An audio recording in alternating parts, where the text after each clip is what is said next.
बिस्मिल्लाहिर्रहमानिर्रहीम। Humayun Sarwar Bojla, division general secretary Sahiwal, Pakistan Peoples Party. मेरे दोस्तों, मेरे भाइयों, मेरे जियालिओ, मैं तुहाडे सामने आज एक फरियाद जिहड़ी है वो पेश करना चाहना। मेरे दोस्तों, 1 मई नूं असीं जलसा रखा साहिवाल दे विच यूसुफ कासिम साहब दे डेरे ते। उहदे वास्ते शहर दे लोकां नूं मुतहरक कीता। राती 2-2 रात असीं जाके उत्थे बैठे रहे, लोकां दे कोल जाके मिन्नतां कीतियां। जिहड़े पुराने सारे कारकुन सन उन्हां नूं मनाया जाके, तमाम तंजीम मुतहरक हुई, डिस्ट्रिक्ट की तंजीम, सिटी की तंजीम भी, और उस बाद दूसरे 2 डिवीज़न के जोड़े लोग ने वह भी आए, उकाड़े तो आए, पाकपतन तो आए, साहिवाल तो आए। तो मेरे दोस्तों, उस टाइम मौके पर जी असी रात को फ्लैक्सा ला के गए सैं तो वह इंतजामिया ने उतार दित्तियां। अच्छा, उतार दित्तियां तो चलो ठीक है, सानू कोई इस गल एतराज़ नहीं भी उतारन, लेकिन बेहरमती करना और उतारने से बड़ा फर्क है। ये असीं बर्दाश्त नहीं करांगे।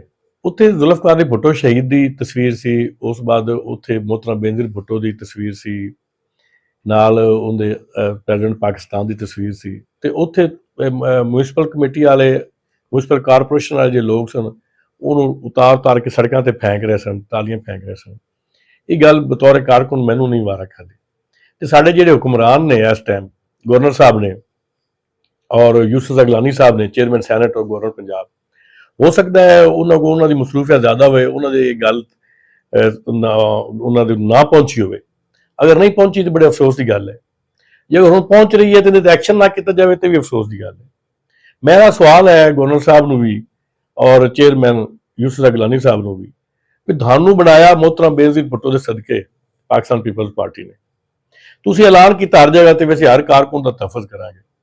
तुसीं जिहड़े पीपल्स पार्टी के बानी ने, जिन्हें तुहानू बनाया है, जिन्हें तुसीं बैठे हो, उहदे ते बैठे हो, गवर्नर हाउस में बैठे हो, तुसीं उन्हां दी तस्वीरां दा ही नहीं तहफ़्फ़ुज़ कर सके तो फिर तुसीं साडा तहफ़्फ़ुज़ तुसां की करना है? ये जिवें पहले हुंदा सी भी पीपल पार्टी वाले लिखदे खुला खत, ये खुला पैगाम है।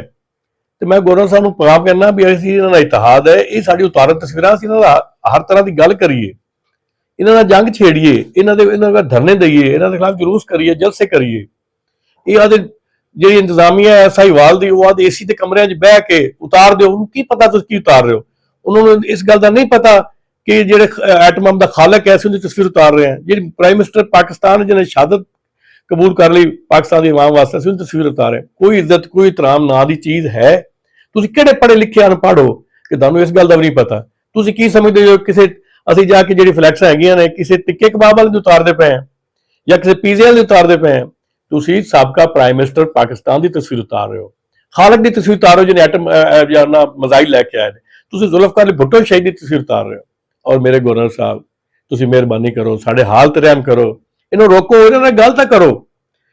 तो मेहरबानी करके ये बड़ा गुस्सा पाया जा रहा है, तो मेहरबानी करके इनका एक्शन होना चाहिए और तंबी होनी चाहिए है। बल्कि मेरा तो ये मुतालबा है, उस दिन 2 जगह पर इजलास और मुतालबा होता है भी सानू इस हिताब के विचों निकल जाना चाहिए। साढ़े ते हर बंदा तनकीद कर रहा है, असीं गल कर रहे हैं आवाम की, लोग तनकीद करते हैं, असीं गल कर रहे हैं किसान की, लोग तनकीद करते हैं। जो असीं पंजाब की आवाम के नाल खड़े नहीं होवांगे तो पंजाब के वोट कित्थों लवांगे? जो वोट लवांगे तो वज़ीर-ए-आज़म जिहड़ा हैगा बिलावल साहब वो प्राइम मिनिस्टर क्यों बनावांगे? ये ना रहना प्राइम मिनिस्टर बिलावल साहब का नहीं बनना, अमली काम करके खाना पेगा, उनकी जरूरत है।